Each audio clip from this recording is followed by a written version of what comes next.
All right, so Tom is here right now picking this thing up, and we got to talking about suspension and everything. This is obviously a fish hook on a 2023 F250, and his trim level on this F250 says he only gets 1,900 pounds. So he's got a soft trim level on this truck, even though it's a 250. And then my F150 has an 1879, whereas this one has a 1964, but it's an F250. The suspension on this is way stronger. So let's just, essentially we're talking suspension today a little bit. I have another video showing airbags, and I'll kind of link that up here in the corner, but showing airbags that we removed off of another truck, an F150 that was a little older, and we put stable loads on. But for Tom, he put airbags on, and the airbags that he has a block that he can remove, bring it back to factory, suspension. You can remove the block out, and then you can vent the bags to where the bags really aren't doing anything. They're just there if you wanted them or if you needed them.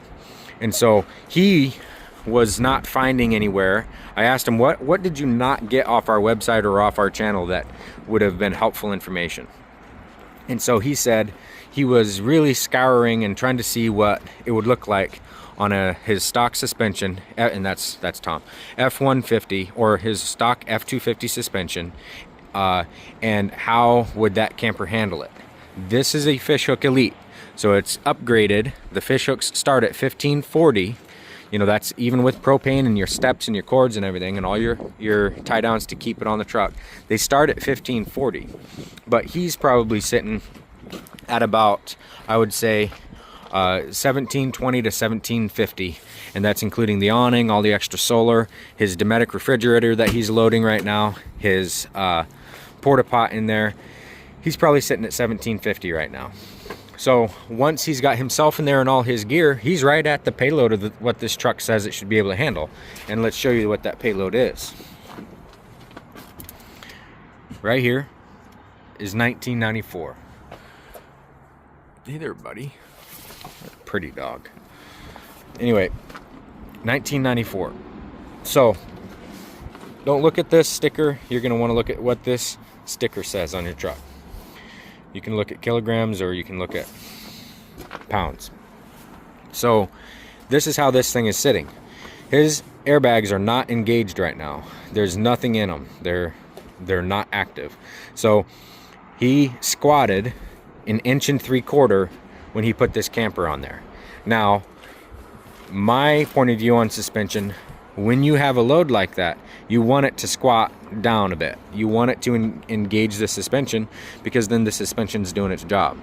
Now he's going to go out and he's going to figure out if he needs that suspension, if he needs to put air in the bags. But like he and I were talking, he's probably going to run them at 10 psi, max 20. And that's the thing with airbags, guys. You don't want to overload them. You don't want those airbags at 40 plus psi. You want them at a very low end so that the suspension is doing its job.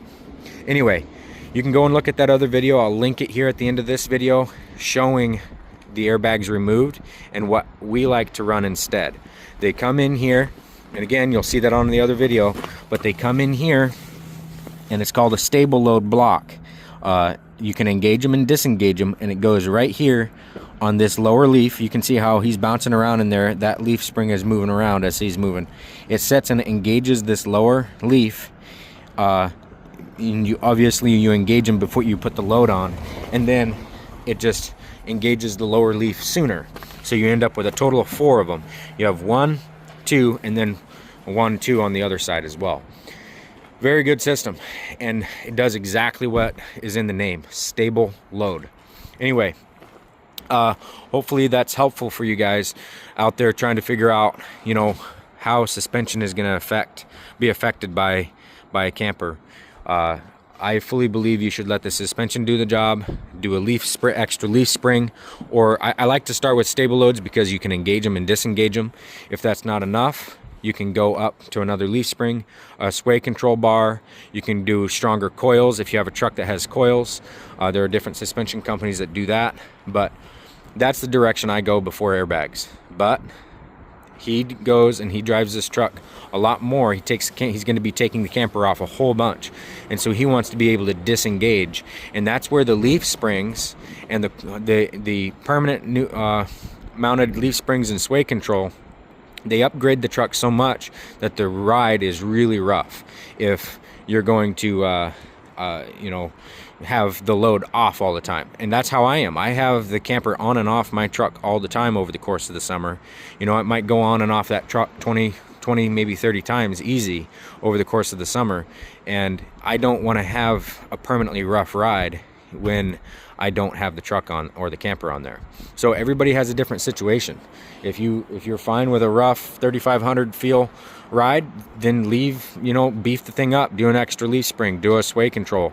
But I really like starting at stable loads because they're cheaper, they can be engaged and disengaged, and they let the suspension of the truck work before doing any upgrades.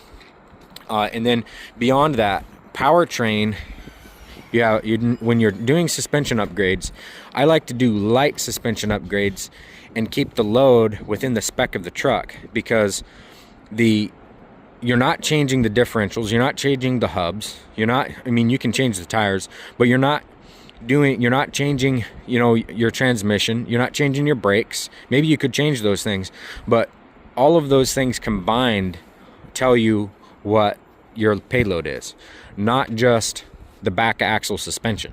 So, all right guys, I hope that video was helpful to those of you who are looking.